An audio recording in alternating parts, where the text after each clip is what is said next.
Hello dear students. इस video में हम बच्चों वाक्य विचार करेंगे यानी कि सिंटैक्स।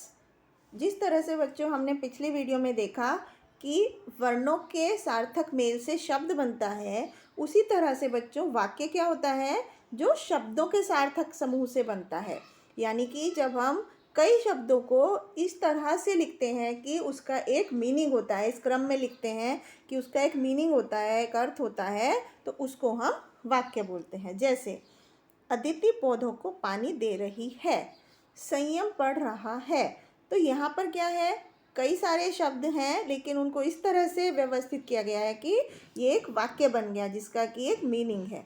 लेकिन बहुत सारे शब्द समूह ऐसे होते हैं जिनका कोई मीनिंग नहीं होता, तो उसको हम वाक्य नहीं कहेंगे। जैसे अगर हम पढ़ें पानी पौधों अदिति को है रही दे, तो ये सब शब्द तो वो ही है लेकिन उनका क्रम इस तरह से है कि इसका कोई मीनिंग नहीं है, कोई अर्थ नहीं है, तो उसको हम वाक्य नहीं बोलेंगे।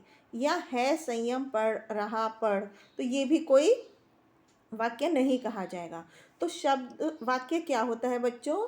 वाक्य वो शब्द समूह होता है जिसका कोई अर्थ होता है और जिसमें शब्दों का क्रम एकदम ठीक होता है। तो दो या दो से अधिक शब्दों के सार्थक मेल को हम वाक्य कहते हैं, जिसमें दो या दो से ज़्यादा शब्द होते हैं और उसका कोई एक पर्टिकुलर अर्थ होता है उस वाक्य का, उसे हम वाक्य बोलेंगे। सिर्फ शब्दों के समूह लिखने से वाक्य नहीं बन जाता। अब हम पढ़ते हैं वाक्यों के अंग यानी कि पार्ट्स ऑफ सेंटेंस। किसी भी वाक्य में क्या क्या भाग होते हैं। तो वाक्य के बच्चों दो अंग होते हैं, एक होता है उद्देश्य और दूसरा होता है विधेय। उद्देश्य क्या होता है, जिसको हम इंग्लिश में सब्जेक्ट बोलते हैं, जिसके बारे में कुछ बात बताई जा रही होती है, उसे हम सब्जेक्ट या उद्देश्य बोलते हैं। जैसे अजय पढ़ता है, सीता स्कूल जा रही है, ज्योति नाच रही है। तो यहाँ पर किसके बारे में बताया जा रहा है, कौन पढ़ रहा है? अजय। अजय के बारे में कुछ बताया जा रहा है, तो यहाँ पर अजय क्या हो गया? उद्देश्य हो गया। सीता स्कूल जा रही है, तो किसके बारे में बताया जा रहा है? सीता के बारे में, तो यहाँ पर सीता उद्देश्य हो गया, सब्जेक्ट हो गया। इसी तरह से अगले उदाहरण में ज्योति हमारा उद्देश्य हो गया। तो इस तरह से बच्चों हम ये भी कह सकते हैं कि किसी वाक्य में जो कर्ता होता है, कर्ता मतलब जो काम करने वाला है, उसको हम उद्देश्य कहते हैं, जो कि काम को कर रहा होता है। इसके बाद बच्चों दूसरा हिस्सा होता है वाक्य का विधेय, या जिसको हम इंग्लिश में प्रेडिकेट भी बोलते हैं।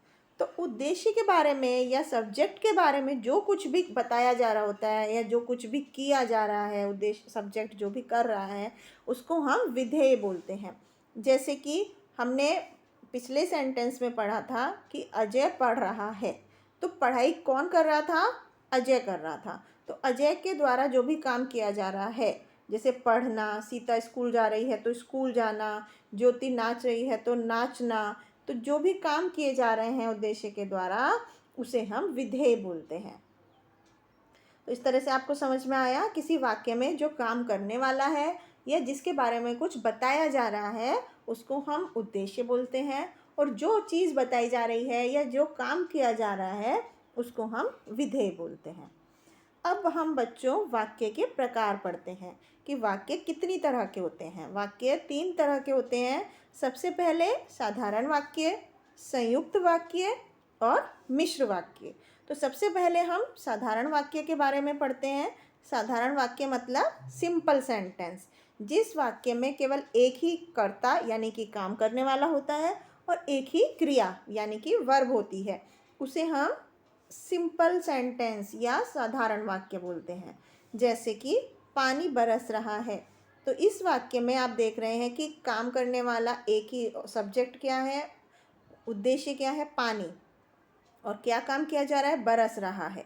तो एक ही कर्ता हो गया और एक ही क्रिया हो गई। तो इस तरह के वाक्य को हम साधारण वाक्य बोलते हैं। बच्चे मैदान में खेल रहे हैं, कबूतर आसमान में उड़ता है। तो यहाँ पर एक ही कर्ता है और एक ही क्रिया है।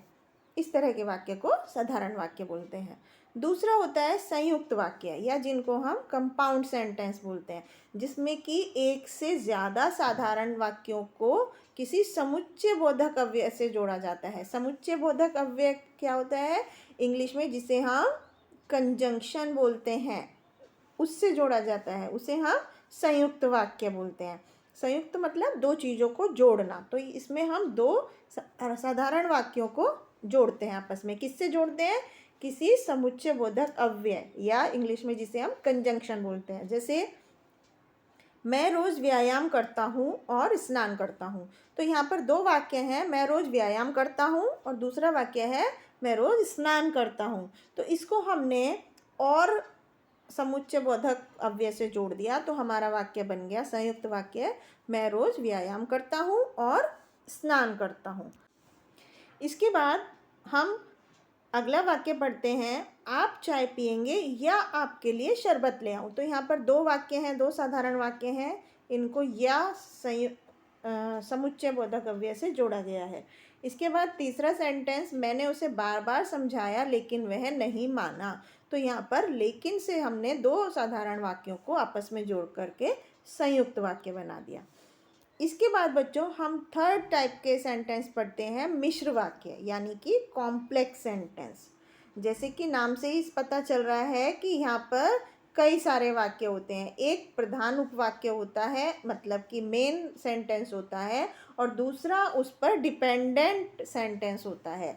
तो ये जो एक मेन सेंटेंस है और दूसरा उस पर डिपेंडेंट है, तो इस तरह के सेंटेंस को हम मिश्र वाक्य बोलते हैं। जैसे यह वही भारत देश है जो पहले सोने की चिड़िया कहलाता था। तो यहाँ पर आपने देखा कि ये दो सेंटेंस आपस में एक दूसरे पर निर्भर हैं।